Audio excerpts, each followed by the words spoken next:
حضرت بلال سے لوگوں نے کہا آپ نبی پاک سے متاثر کیسے ہوئے؟ تو جناب بلال کہنے لگے میں زیادہ لوگوں کو، مکے کے لوگوں کو جانتا ہی نہیں تھا، کیونکہ میری ڈیوٹی تھی گھر میں کام کرنے کی، اور مجھے سخت سزا ملتی تھی امیہ بن خلف کی طرف سے، بلکہ تحقیق یہ ہے کہ یہ عبداللہ بن جدعان کے غلام تھے۔ امیہ بن خلف نے تو جب انہوں نے کلمہ پڑھا تو پھر خریدا۔ عبداللہ بن جدعان کہنے لگا میں فارغ نہیں، آپ لے لیں، آپ اس کو سزائیں دیں۔ تو کہتے میں ان کے گھر میں ہوتا تھا، تو میں تو زیادہ لوگوں کو جانتا ہی نہیں تھا، کبھی مجھے موقع ہی نہیں ملا تھا باہر نکلنے کا، ہماری غلاموں کی کوئی زندگی نہیں ہوتی تھی۔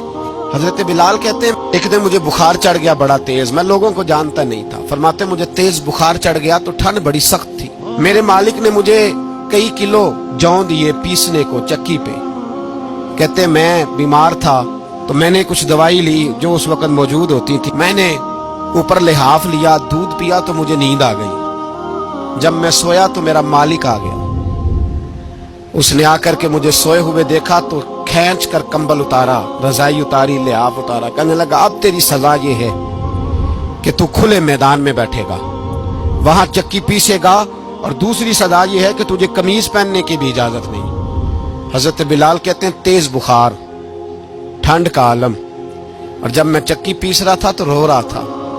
سیدنا بلال حبشی رضی اللہ تعالیٰ عنہ فرماتے ہیں میرے دروازے کے قریب سے رسول پاک گزرے اور مجھے ہائے ہائے کرتے دیکھا تو دستک دی، میں نے کہا کون ہے؟ دروازہ کھلے آ جاؤ۔ محبوب اندر آئے تو پوچھنے لگے کیوں رو رہے ہو؟ میں نے کہا جاؤ اپنا کام کرو، یہاں دکھ سارے پوچھتے ہیں مداوا کوئی نہیں کرتا، یہاں باتیں سارے سنتے ہیں، یہاں تقریریں سارے کرتے ہیں، حقوق غریباں پر بات سارے کرتے ہیں، مداوا کوئی نہیں کرتا، جاؤ اپنا کام کرو۔ کہتے ہیں میں نے سخت جملے کہے معاذ اللہ، حضور چلے گئے، اور جب حضور جا رہے تھے تو میں کہہ رہا تھا بس جا رہے ہو نا، میں نے پہلے ہی کہا تھا جاؤ۔ کہتے ہیں قربان جاؤں، تھوڑی دیر گزری تو اللہ کے رسول کے ہاتھ میں گرم دودھ کا پیالہ تھا، کھجوریں تھی، حضور تشریف لائے اور کریم رسول نے مجھے کھجوریں دی، دودھ پلایا اور کہا چل جا کمبل میں بیٹھ جا۔ تو میں نے کہا چکی کون پیسے گا؟ وہ تو بڑا مارے گا۔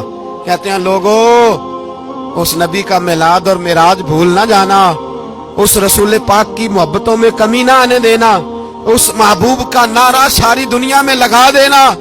فرماتے ہیں میرے حبیب کے میں قربان جاؤں، مصطفیٰ کریم نے فرمایا تو بیٹھ رضائی میں اور آج تیرے حصے کی چکی میں پیسوں گا۔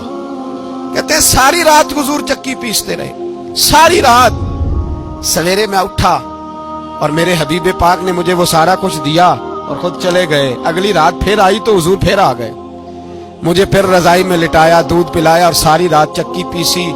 کہتے ہیں بس تیسرے دن حضور چکی پیس کے جانے لگے تو میں نے قدم تھام لیے، میں نے کہا حبیبہ دنیا ساری جھوٹ بولتی ہے، زمانہ سارا غلط کہتا ہے، جو غلاموں کے حصے کا کام کرے وہ اللہ کا سچا رسول ہوا کرتا ہے۔